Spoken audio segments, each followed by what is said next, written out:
Welcome to the Financial Freedom Secrets Show. This is your host, Jackson Millan, the Wealth Mentor, helping business owners create financial freedom faster by mastering the language of money. Want to see how well you're tracking towards financial freedom? Complete our 40-point financial performance scorecard at wealthhealthcheck.com.au. That's wealthhealthcheck.com.au. The average score for most business owners is 18 out of 40. So complete the scorecard now and see how well you're tracking towards financial freedom.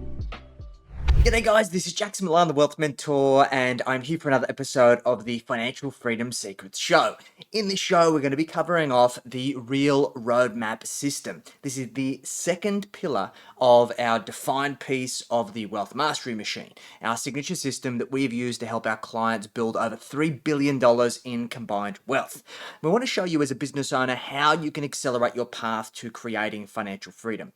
I'm going to be running you through this playbook series where we walk you through each and every single aspect of the Wealth Mastery Machine system to provide you with basically all of the tools, all of the frameworks, all of the templates that we give to our private clients, and we help facilitate with them to implement these strategies to help them achieve these financial results.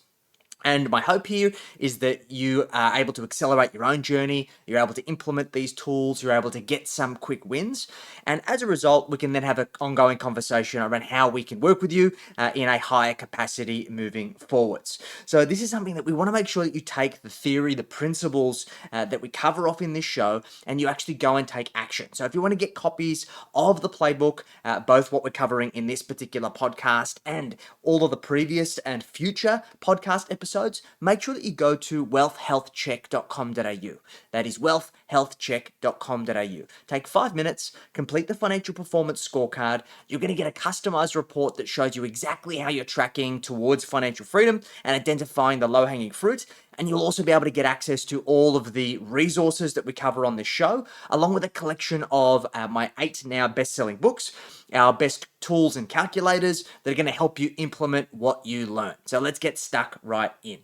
So I'm going to share my screen and I'm going to run you through the framework that we have been covering off over the last few episodes. Now, the purpose of this is essentially to provide you guys with a deep insight around exactly what you need to be doing to improve your trajectory to creating financial freedom. So if we take a moment to go through our signature system, the reason why you are listening to this or you are watching this is because as a business owner, you want to create financial freedom. This beautiful thing where we have the ability to do what we want, when we want, how we want, with whom we want, if we even want to do it at all. But there are 3 reasons why business owners like you don't create financial freedom. 1, you don't have a plan. You've got a wishy-washy idea of what financial freedom means, but you've got no real clear path to get there. 2, you have no cash. You know that you should be building a profitable business. You should be creating intrinsic value. You should be buying property, investing in the share market, putting money in your super. But you just don't have the surplus cash in order to do so to the level you know you should at this stage of the game. And 3, you have no consistency. Like, how many once-in-a-lifetime events have you and your business survived so far? And we know that there is never going to be a single decision that you make that's going to skyrocket you to financial freedom. It is regular, repeated, consistent decisions over time that will get you there. So in order to solve these things and work towards financial freedom, we need to understand why this system works and the reason why we call this the Wealth Mastery Machine. Let's take a moment to define what a machine means right now. A machine produces a regular, repeated, consistent result. And like, who here who's listening or watching this can describe their financial management as a machine right now? For the vast majority of us, it is an afterthought, it's reactive, it is emotional, it is knee-jerk. And for this reason, we can't expect to produce regular, repeated, consistent results unless we have a machine in place. And the issue is that most of us have never been taught how to create the financial machine. So, how do we do this? We need to focus on 3 things. 1, we need to define. We need to get crystal clear on what it is that we're trying to achieve, why we're trying to achieve it, and how we are going to get there. 2, we need to create. We need to make money work harder for us because it's not your earned income that makes you wealthy, it's what you do with it. And we need to have a system that allows us to consistently create wealth, basically on autopilot. And then 3, we need to manage because there's going to come a point in time whereby the management of your wealth is going to surpass the impact of your contributions and creation. And this is a fundamentally different skill set. The skills we used to create it in the first place are very different to the skills that are required to manage it so it continues to nurture, build, and grow. So what we're going to be covering in this podcast series is each of these pillars. So in the last session, we covered off the money mindset. We went through the millionaire mindset playbook. If you want to get a copy of that, go to wealthhealthcheck.com.au. Today, we're going to be covering off the real roadmap, and we're going to be talking about the specifics of how you create a financial roadmap that's tailored to the specifics of your situation, both personally and in business. And this is where people get it so wrong. And then in the next episode, we're going to be covering off the simple strategy of how do we take that roadmap and turn it into a strategy. And then we're going to be working through the create and then the manage piece. So make sure that you bookmark this and you set up your alerts so you get a notification when these episodes come out in future, okay? So this planning part, this real roadmap part is, in my opinion, the most critical part of the entire process, okay? It takes a pretty significant amount of time, and there are 4 phases. Phase 1 is going to probably take you about 2 to 3 hours. Phase 2 is going to take you about 1 to 2 weeks of implementation.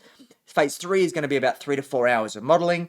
And then phase 4 is going to be about 2 to 3 hours of planning, okay? And there's going to be some things that you're going to need. You're going to need your financial statements, your business and personal profit and loss records, your current assets and debt, and any calculators or software that are going to help you do some modeling. I'll give you some suggestions. And of course, set aside some quiet time for reflection. So let's get stuck in. So we've spoken about understanding this wealth mastery machine of like, what are we trying to do in order to get to this financial freedom? And it comes down to those 3 factors, right? The business becomes all consuming. We're replacing good financial planning with excuses like, I'm going to think about building wealth once I get my business to 7 figures or 5 million or 10 million or whatever the number might be. Cash, like we've got these cash flow bottlenecks that consume the precious lifeblood that's needed to build wealth. And this happens in even profitable businesses, okay? And there's no consistency. You're reactive, you're transactional around your investing and wealth building instead of being systematic, okay? So the goal here is, as a business owner, we should be positioning ourselves and using the business as the ultimate wealth creation vehicle. Like other investment vehicles, in comparison, like business offers potential for 20 to 30% returns in both cash flow and year-on-year growth, right? It gives us direct control over the outcomes, and it allows us to have multiple wealth creation pathways. So we've got the cash flow, we've got the growth, we've got the sale value. There are so many force multipliers. But when it comes to building a financial model, we need to understand the 5 levers of financial forecasting, and no one's taught this stuff. 1, we need to understand your current position. This is a reactive lever, okay? This is about understanding your current snapshot today, and we need to understand that you can't change where you're at right now. It's a lag indicator for past decisions. And this forms the baseline of all future planning, right? We've got our starting point, but it's going to be different for everyone. 2 is surplus. This is an active lever. This is your most powerful wealth creation tool. And it is the only lever that is under your direct control, because this determines your capacity for investment and wealth building. The more surplus you have, the more wealth building activity that you can do. Risk is a strategic lever. This is a spectrum from cash, where of course we've got low risk, but we've got inflation risk, to speculation, whether it be crypto or other speculative investments, where there's a risk of total loss. Now, we want to aim with this for conservative growth rates. The underlying principle here is to underpromise and overdeliver. So we want to set a conservative expectation. And then we want to have balance between growth potential and peace of mind. So for myself personally, I assume that I'm going to be in about a 70-30 portfolio, and I use an assumed rate of return of 8% per annum. Time is a reactive lever. Now, time obviously allows for compounding interest in investment growth, and we prefer to not compromise the target date if possible. So if you want to be financially free by 50, you don't want to have to push that out, but we may need to, depending on how we choose to pull the other levers. And we want to set interim goals to maintain motivation, because look, I'm 37 now, I'll be 37 soon. If I'm trying to get to financial freedom by 50, it's still a relatively long way away. So I want to set interim targets to keep myself on track. And then expectations. This is also a reactive lever. We want to define what financial freedom means to you. And then we want to have a balance between ambition and practicality. So for example, I see people who've earned, say, 200 grand on average over their lifetime, and they want to retire on $1 million of passive income. It is not realistic. The math doesn't math.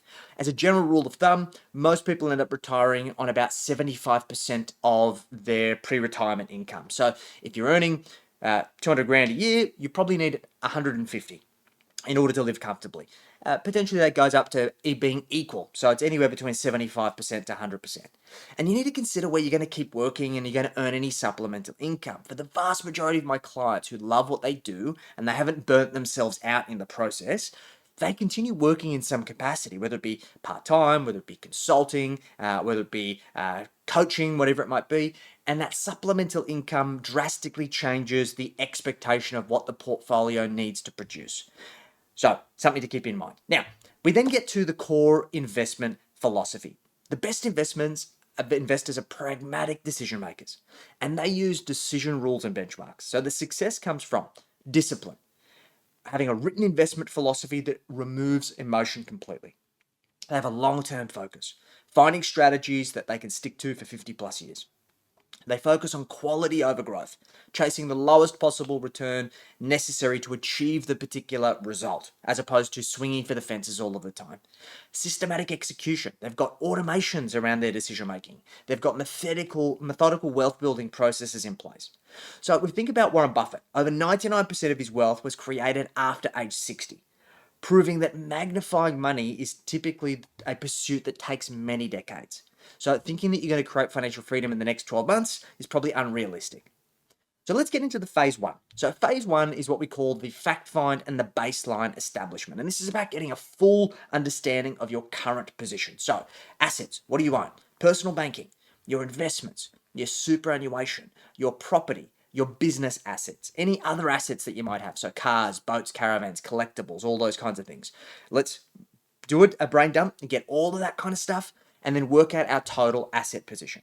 Then liabilities. What do you owe? So we've got home loans, we've got investment loans, we've got business debts, we've got personal debts.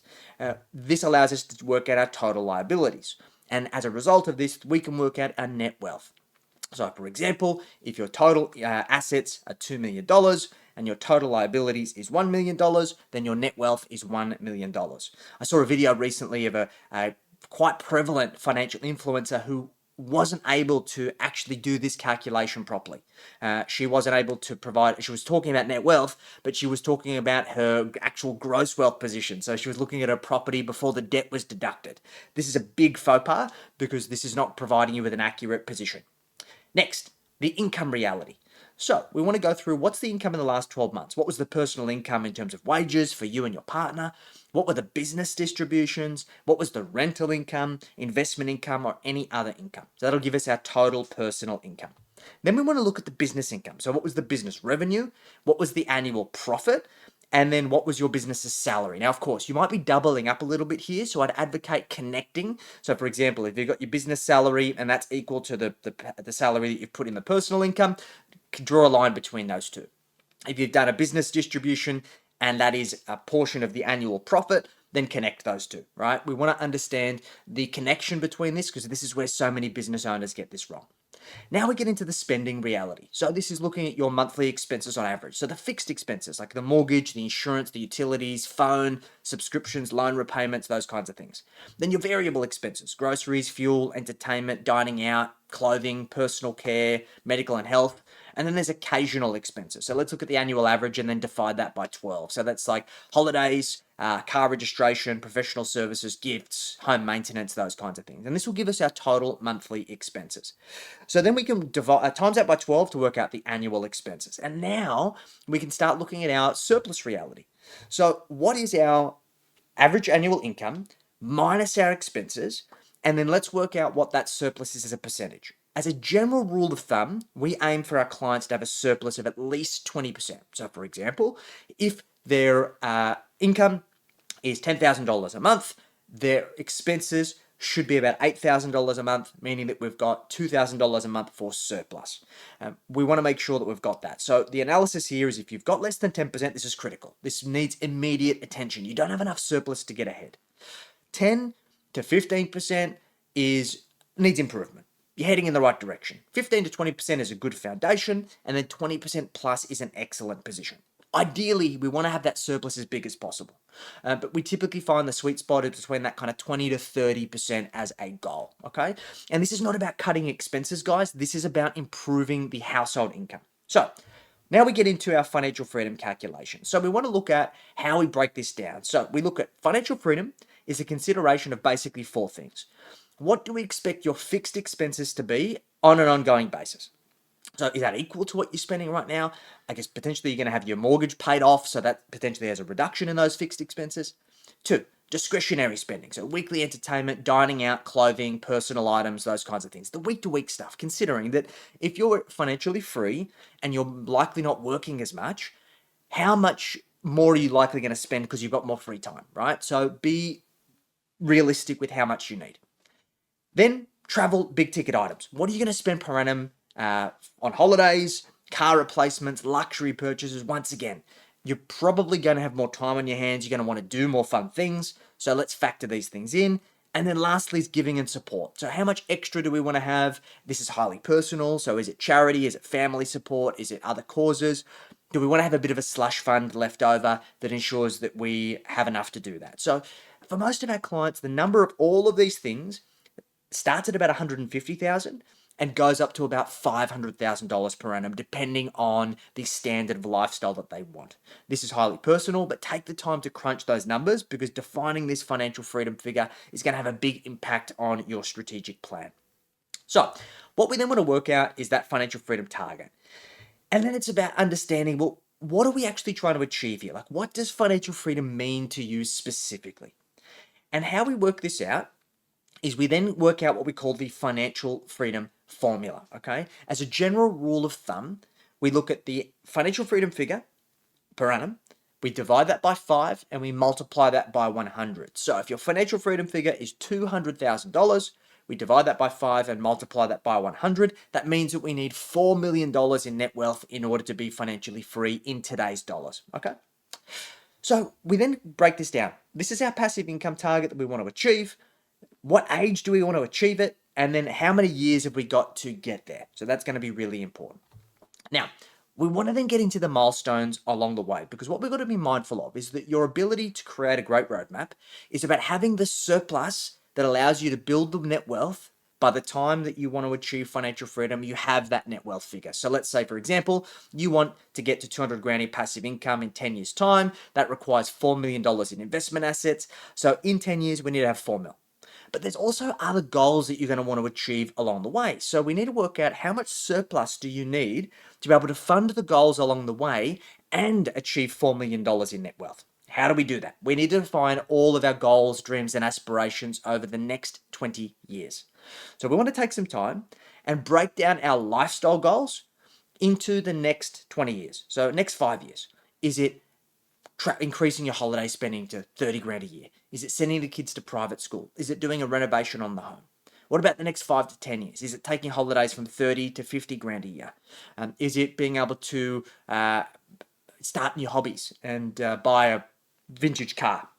What about 10 to 20 years? Is it being able to go on a big around the world trip? That's going to cost 100 grand. Next, major purchases and investments. So we want to make sure that we work out, well, is there going to be a new home purchase, or is there a dream home that you want to get into? What's it cost in today's dollars? By when do you want to get it?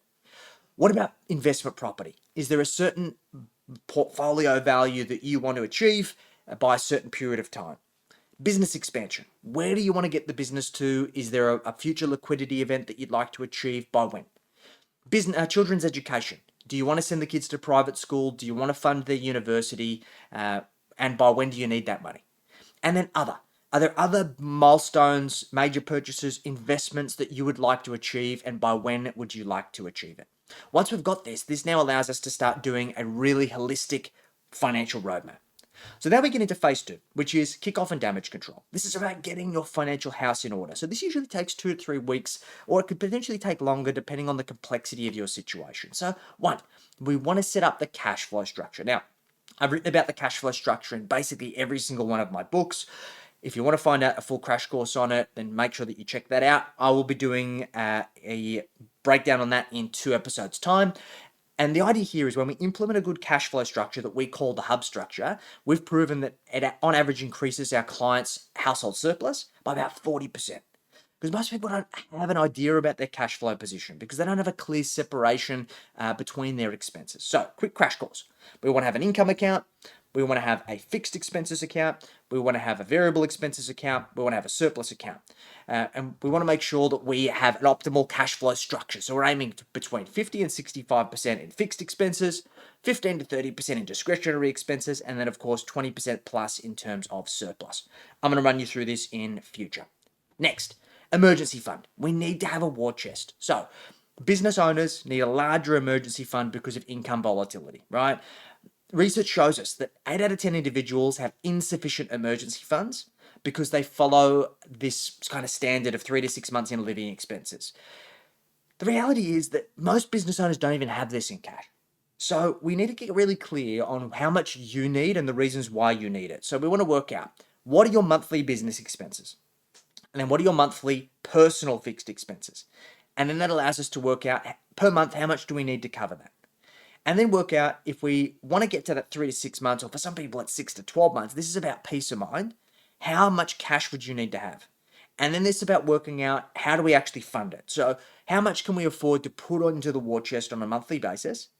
So let's say, for argument's sake, you want to have 100 grand available in your emergency fund. You have the ability to put 5 grand a month into that. Well, it's going to take you 20 months in order to build that emergency fund. So it's about setting the plan and making sure that we're making those contributions towards it. Next is the investment philosophy development. So we want to have a written investment philosophy because this ensures our long-term investment success. The issue is that most people just speculate on investments, or they use subjective analysis with no accountability to a framework.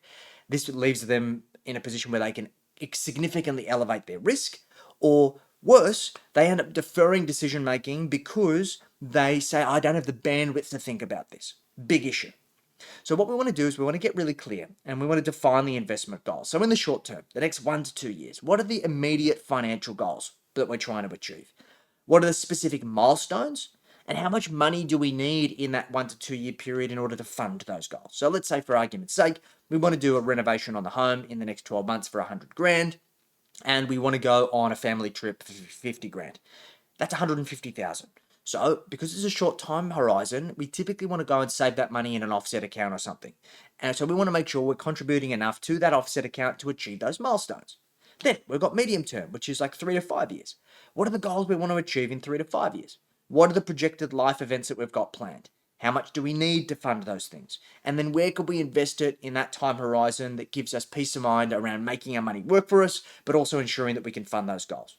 And then long-term goals. What are the long-term aspirations? What are our retirement objectives? How much money do we need? So that, say that $4 million. And what's the investment strategy to ensure that we've got quality assets that are compounding and growing to fund those objectives? So this is also about aligning with your values. What are your ethical considerations? Are there industries you don't want to invest in? Are there socially responsible criteria that you want to use? This is really important because these become our filters for decision making. Then what about your experience and knowledge? How many years have you been investing? What types of investments have you held in the past? What are your biggest investment mistakes or successes?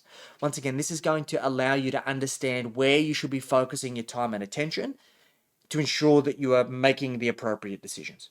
And then develop the areas that you might need more knowledge. So do you need to learn more about property investing fundamentals, share market basics, superannuation, tax around investing, risk management? And now consider your risk tolerance. So what do you really need? Do you need stable income? Have you got an adequate emergency fund?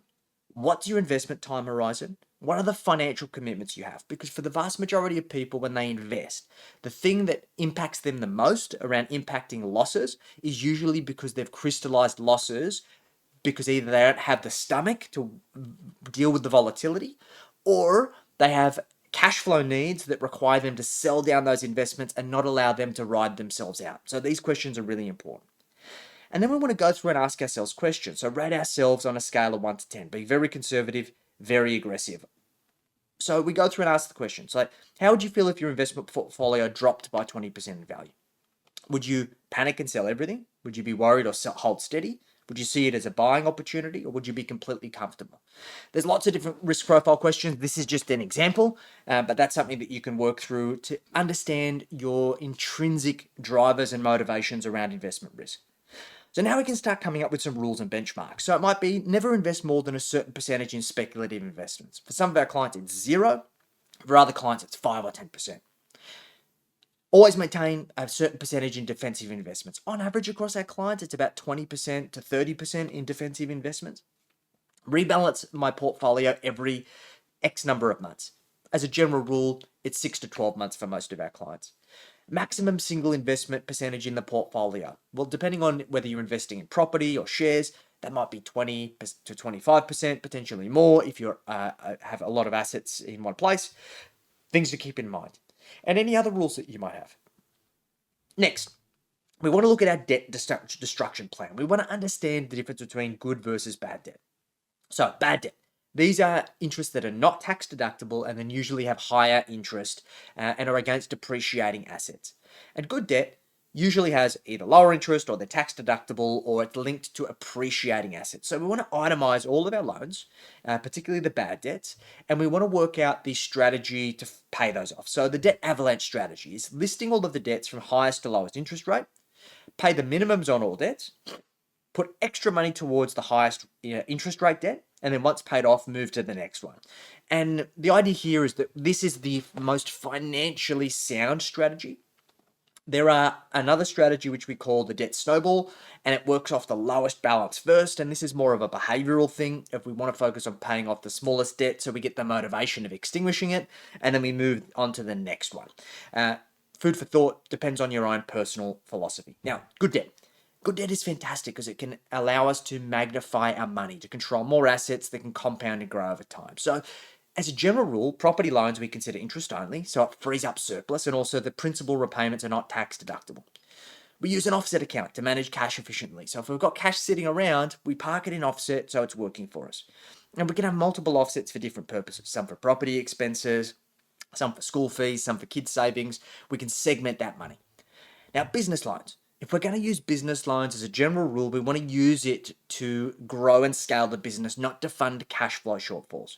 We want to regularly review those terms and rates. We want to consider refinancing as your business has grown, because in some cases, if your business is smaller, you might have to look at specialist lenders, and that usually comes with a significantly higher interest rate or less lucrative terms. Now, risk audit. Risk is an important part of building wealth, and we want to make sure that we cover off our plan B. So we want to consider our emergency fund, but we also want to consider our personal insurance. So things like life insurance. What do you want to see happen in the event of you passing away? What happens if you had a total and permanent disability? What would you want to see happen to your debt and your income replacement? What about income protection? If you are sick or injured or unable to work for a period of time, how much cover do you want and for how long? Critical illness insurance. What if you have a cancer, a heart attack, a stroke? Those things don't necessarily have you off work, but we want to relieve the financial pressure of you having to be pushed back to work too quickly. Business insurance, like your public liability, professional indemnity, business interruption, key person insurance. And then estate planning, things like wills, binding death benefit nominations, enduring power of attorney, enduring guardianship, or a testamentary trust if you have children. These are things that people put on their to-do list and never get around to doing. So now we have the ability that once we've got this damage control, we've got this foundation, we can now dive into phase 3, which is the roadmap and the modeling. And this is usually going to happen around week 4. And phase 1 of this is about the baseline. We want to establish a financial baseline based on how you're tracking right now, because we're not going to implement financial strategies unless it puts you in a better and a stronger financial position. So we need to understand our current position. So your current age, your target financial freedom age, your wealth duration, usually that's to age 100, the financial freedom target.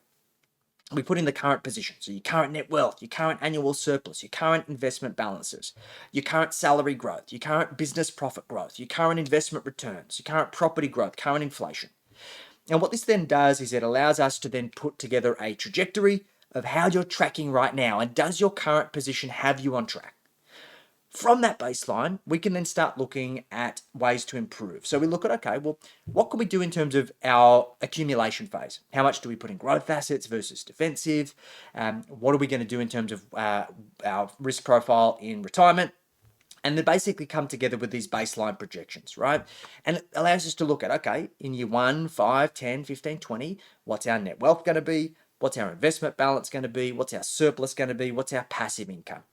And that allows us to see, okay, what's our projected net wealth at the target age? What's our required net wealth if there's a gap? So what's that gap to close? And are we on track or are we off track? So we can now start going through the strategic lever analysis. So lever one, business profit. If we can increase business profit, given that the business could potentially return 20 to 30% a year, let's start going through some what ifs. What's the current business profit? What happens if I increase the profit by 10%? So let's say your profit right now is 200,000. If we increase that to 220,000 and that continues to compound over the next 10 years, what impact does that have? What about a 20% increase? What about a 50% increase? And then it's about asking the question, well, what could I do in my business to achieve this? These are the principles that we talk about in my seventh book, The Freedom Formula. This is how do we reverse engineer the outcome? Lever two, property investment. Could we get more wealth into property using good debt to allow us to magnify our wealth position to compound and grow? And this is about buying good quality assets. So do we focus on good supply and demand fundamentals? We buy in areas that have high appeal to owner occupiers. We use that leverage to magnify our returns, and we focus on quality over quantity. So let's do the modeling. What happens if I buy one property? What's the impact over 10 years? What happens if I buy two properties, three? And this allows us to get a checklist. Now, what about share market investing? Most of our clients invest in index funds and ETFs. And this is about understanding, well, what if I increased my allocation to these investments? So if I increased my $500 a month over the next 10 years, assuming an 8% return, what impact would that have? What about $1,000 a month? What about 2,000, 3,000? And then we can go through the portfolio modeling. Now, super is one of the most tax effective ways for you to fund your retirement, but we can't touch it until 60. So we've got to be mindful of the limitations and the pros and cons. So then we can start modeling. Well, what happens if I put additional contributions that are tax deductible? What happens if I pay myself the top up and to make sure that I'm putting the right amount of money into my. As it stands right now, we can contribute 12%. And so are you treating yourself like an employee? And are you putting that in? Should you top that up? Are there ways for you to adjust your risk profile in super to advance your position? And this allows us to then go through these scenario building. So we can look at ideally a number of scenarios, a three-way forecast. What's a conservative scenario? So we assume 5% growth in the business, no additional property purchases, an additional $5 to $1,000 per month into the shares, an additional $5,000 a year into super. We keep the risk level low. Where does that get us? Okay. What about balanced growth? What if we do 10% business growth a year? What if we do an additional property in year three? What if we put shares to 1,000 to 2,000 a month? What if we put an additional $10,000 a year into super and we take a moderate risk? What impact does that have in 10 years? And then a regressive expansion, 20% a year business growth, two additional properties, $2,000 to $3,000 a month into shares, and then putting the total amount into superannuation up to the cap, which at the moment is $30,000 per person. What impact does that have? And then we take a high level of risk. Let's see what impact that has.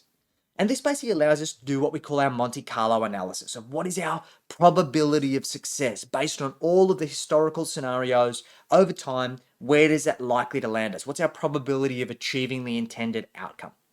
And then we can understand which of those scenarios feels right for you. Why that scenario? What could go wrong? And then how do you handle those potential setbacks? It's this feedback loop that allows you to optimize your plan.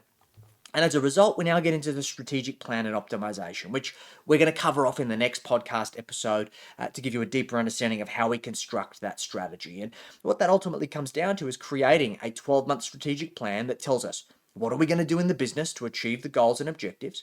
What are we going to do with the property strategy? What are we going to do with the share market strategy? What are we going to do with the super strategy? What are we going to do with our tax optimization? And of course, all of our plan B in terms of emergency fund, insurances, estate planning, all of those kinds of things. And this allows us to set 1-year targets for business, personal. And this allows us to then break this down into what we call our money milestones, which are quarterly milestones that we set to hold you on track and hold you accountable to ensure that you're doing the appropriate activity in order to maximize the probability of achieving the strategic plan. And then we work towards achieving those milestones, we review, we identify opportunities to optimize, and then we improve. So I've included a whole list of all of the actions that you can consider as you develop your own strategic plan, and then developing all of your metrics and a scorecard that allows you to track and measure. And the idea here is we want to use the traffic light system. By tracking and measuring, we can improve and optimize. And this allows us to use the traffic light system of green. Are we on track or ahead of our targets? Yellow, are we slightly behind, but it's manageable? Or red, are we significantly off track and we need to adjust the action or realign the expectation?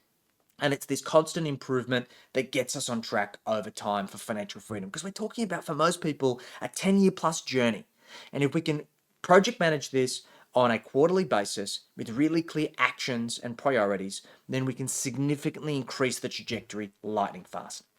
So this is a whole crash course of all of the resources, and there's a whole heap of activities that you can work through with your significant other, and also with our planning team to help you implement this and set the foundations. And as you can see, this is an incredibly comprehensive process that we have developed over the course of the last almost 2 decades to help our clients build over $3 billion in combined wealth and significantly increase their trajectory towards financial freedom. The reality is that you're going to find yourself in one of two positions. One, you take this as a good idea and you put it on the to-do list and you never do anything with it. And the likelihood is that you're not going to improve your financial trajectory at all. Or two, you dedicate the time, you dedicate the energy, you make this a priority, and better yet, you seek help of somebody to hold you accountable to following the process, creating the plan, and then implementing the steps.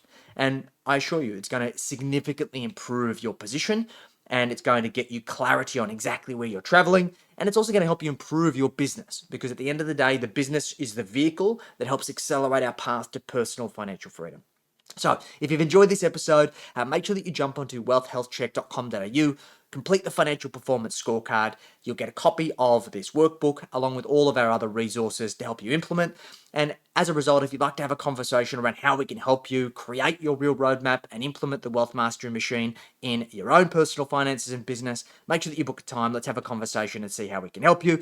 In the next episode, we're going to be covering off this simple strategy. We're going to go deeper into the strategy menu of specifically what we implement when we go through this modeling exercise and this road mapping exercise to help our clients turn that into a real simple strategy that they can have confidence in to start improving their trajectory lightning fast. Look forward to catching you on the next episode. We'll catch you soon.